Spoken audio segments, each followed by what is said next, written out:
Hola, no te quiero hacer perder mucho el tiempo, así que voy directa al grano. Si quieres escuchar el audiolibro completo, echa un vistazo al enlace en la descripción. Podrás disfrutar de una prueba totalmente gratuita que te dará acceso a un amplio catálogo de audiolibros. Pero espera, que hay más. Por si todavía tienes dudas, a continuación te dejo con un pequeño fragmento del audiolibro. Disfrútalo. Para desplazarse hasta la Subura, el populoso barrio de Roma en el que vivía. Nunca antes había tenido esa deferencia con él después de sus entrevistas, y Marco supuso que sus palabras acerca de la escalada de violencia en la ciudad eran más que una hipótesis. A Varrón no le costaba nada enviar a Marco en su litera, pero era todo un símbolo de que su preocupación por él era real, y de que había motivos por los que preocuparse. De todas formas, Marco, tras agradecer el gesto, se negó. Prefería regresar a su casa paseando por las calles y disfrutando de la calurosa noche de verano. Tenía muchas cosas en las que pensar. A pesar de que ya había caído la noche, las calles de Roma en verano estaban llenas de vida. Los comerciantes aprovechaban las horas nocturnas para descargar sus mercancías en los almacenes y tiendas, por lo que el trasiego de carros y esclavos portando sacos y cajas era constante. Ni los comerciantes ni sus esclavos se preocupaban demasiado por no hacer ruido en exceso y respetar el descanso de los vecinos. Los que vivían en los pisos más bajos simplemente tenían que asumir que sus noches de verano no eran ni serían nunca tranquilas. Uno de los muchos males que sufrían quienes tenían que permanecer en la ciudad durante el estío. El ruido se sumaba al calor insoportable. Marco descendió hasta el foro, donde el silencio de los templos y los edificios oficiales contrastaba con el trajín de almacenes y tiendas. Observó la gran mole del Tabularium, el enorme edificio que Sila había hecho construir con el objetivo de almacenar todos los archivos y documentos de la administración de la República. Antes se guardaban dispersos, en templos y otros lugares, lo que complicaba cualquier consulta de un documento y hacía que para ello se necesitaran en ocasiones semanas de búsqueda. Muchos admiraban a Sila por haber tomado aquel tipo de medidas que habían hecho de Roma un estado más eficiente. Marco no estaba entre ellos. Para él, el tabularium era un símbolo más de la tiranía que había costado la vida de miles de romanos e itálicos. Atravesó el foro y se internó en la Subura por su vía principal, el llamado Clivus Suburanus. Era a partir de aquel punto cuando su paseo podía complicarse. La zona baja de Roma era el hogar de miles de familias honradas que luchaban por ganarse el pan cada día, pero también era un nido de criminalidad, donde ladrones, sicarios, estafadores y todo tipo de personajes peligrosos solían desarrollar sus actividades y tenían sus guaridas. Pasear por la Subura por la noche sin tomar precauciones suponía siempre un riesgo. El mismo Marco había visto cómo un grupo de hombres asaltaba a otro a plena luz del día en el Clivus Suburanus, la vía principal que articulaba las calles y callejones del barrio, ante la mirada pasiva, e incluso divertida, de decenas de personas. Por la noche, por supuesto, todo era mucho peor. Marco había nacido en la Subura y conocía todos y cada uno de sus rincones. Sabía qué callejas había que evitar, qué camino tomar para llegar a salvo a su casa. Sabía a quién había que sostener la mirada con desafío y ante quién convenía bajarla con humildad. Conocía los resortes que movían la compleja sociedad de la Subura y se movía por sus vericuetos como un pez en el agua.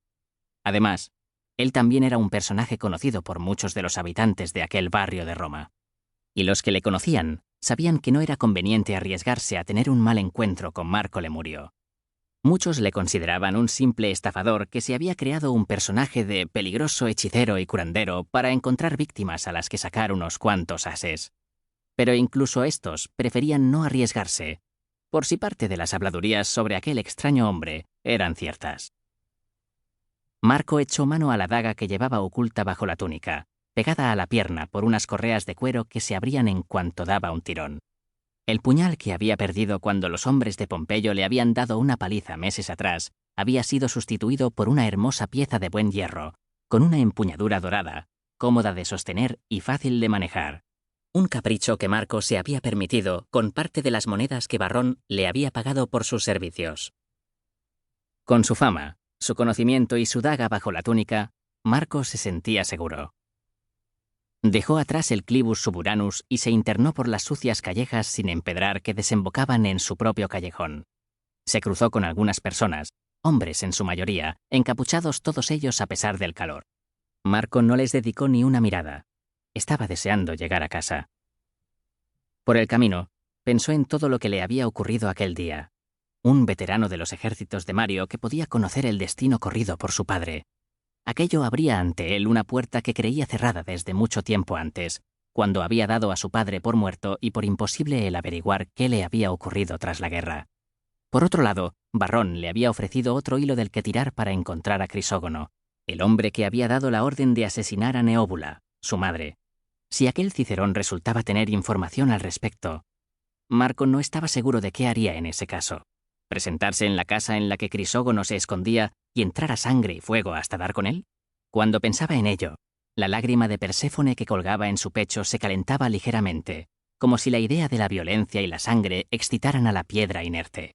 Marco desechó la idea de inmediato.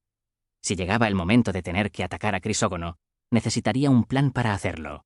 No podía dejarse llevar por la pasión. Y sobre todo, no podía permitirse usar de nuevo la lágrima de Perséfone de forma impulsiva e inconsciente. Cardixa, la anciana númida del Collegium del Tritón en el Aventino, ya se lo había advertido. Jugar con determinados poderes resultaba peligroso.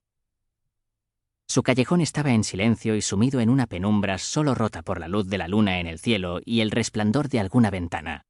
Era una calle estrecha y sucia, que en aquella época del año no estaba embarrada, sino cubierta de un polvo seco que se levantaba cada vez que un carro o una montura pasaban por ella. En las raras ocasiones que esto ocurría, ya que el callejón de Marco, aquella calleja sin nombre en la que había nacido y vivido toda su vida, no daba a ninguna parte. Llegó al portal de su ínsula y se dispuso a subir los largos tramos de escaleras que conducían a su pequeño apartamento, en la última planta. Al comenzar el ascenso se dio cuenta de lo cansado que estaba. Había pasado varios días viajando en mula, durmiendo poco y mal. Ya entrado en la treintena, Marco no tenía las energías que había podido desplegar con 20 años. A aquella edad, pensó, había sido capaz de volver a casa borracho como una rata, subir los escalones de 4 en 4, dormir 3 horas y estar fresco como una rosa al día siguiente para continuar con sus negocios. Aquella noche, el vino bebido en casa de Varrón, no mucho, hacía algo de efecto en su cabeza, pero era sobre todo el dolor en las nalgas y las piernas después de sufrir la dureza del lomo de la mula durante días, lo que le atormentaba. Subió los escalones de uno en uno, parándose en cada rellano a respirar. Tal vez debería mudarme a un piso más bajo, pensó, pero de inmediato alejó la idea de su mente. Su apartamento era mucho más que una simple casa en una ínsula pobre de la Subura.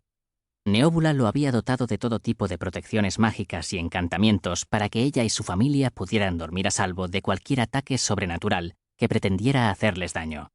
Marco, a pesar de sus conocimientos, no habría sido capaz de repetir aquellos hechizos ni de copiar los símbolos necesarios que había en las jambas de la puerta de madera.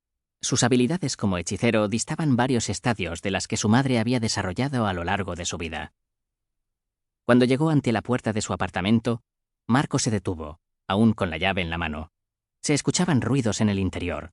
Pasos, voces apagadas, algún golpe, risas lejanas. Sacó el puñal de su escondite y lo sujetó con fuerza. Si habían entrado a robar en su casa, pagarían caro aquella osadía. Los papiros y objetos que guardaba en su dormitorio eran muy valiosos, mucho más de lo que cualquier ratero podía sospechar. Sin duda, si se llevaban sus pertenencias acabarían vendiéndolas en un puesto de mercado, ajenos al peligro que corría cualquiera que manipulara aquellos objetos. Pensó también en Céfiro, el pequeño esclavo que vivía con él y al que quería como un hermano menor. ¿Qué habrían hecho con Céfiro aquellos salteadores de casas? Marco elevó una plegaria a los dioses para que el niño no se encontrara en el interior de la vivienda aquella noche y hubiera optado por dormir en alguno de los múltiples escondites que él y sus amigos conocían en la ciudad de Roma. Determinado a defender su hogar, Marco abrió la puerta de una patada y dando un bramido ensordecedor entró en ella de un salto, con el puñal por delante.